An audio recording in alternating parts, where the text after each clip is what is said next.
Di ko nimo bagon sa mata dia magpinsik sa atong nga chululok. Bayot man kan dako. Kini kay nana ko'y kwarta nga akong asawa tos gawas. Nang saan taman ng kwarta po nga ubay-ubay naman eh. Namo ko nutoy gidungog sila nga. Babaye ko no nga. Nya basig kauyon da ita no. Asan jaging kumbatihay ni. Sunada ko ani ron malingaw ko ani. Ay maayo ni.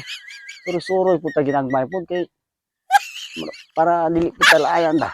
Para bagsik na kaya itong okay na kaya ni. Kondisyon na kaya itong lawas. Budlay kaya ning watay asawa nga.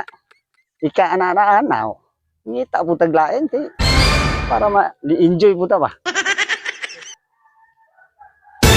Huwag mao man ang bayhana guro. Oh.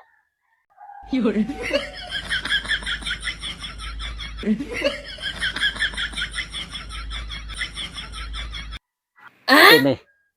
Murag maayaw man eh. Tugtuon ako bi. Kaya murag magkiatan bayanan ka. Dakpan di karon. Lingaw ka na ko. Na na na na. Ay miga. Ay, hi! Hi! Kagwapo! Allah, hindutan ni miga no? Ikaw to. Sa may atong gwapo. Ay ikaw to gigingon nila nako miga. Naon sa man gwapo? Nga, may dalaga ko na diri ba? Kay Maayo man. dalaga giko. Kini, murag bayan eh. Ako yung mabayad kay nampo ko'y kwarta diri gud gi padalan ko sa kong sawang abroad. Sa magka. Sigurado ka nga ikaw mo bayad? Ako ang bayad mo. Tara. Sige Saan ka. Buhi ko ba? Buhi ko ba? Buhi ko. Hoy! Hoy, gwapo, balik! Di ko nimo bagon sa mata dia magpinsik sa atong nga chululok. Bayot man kan dako. Muwat ka.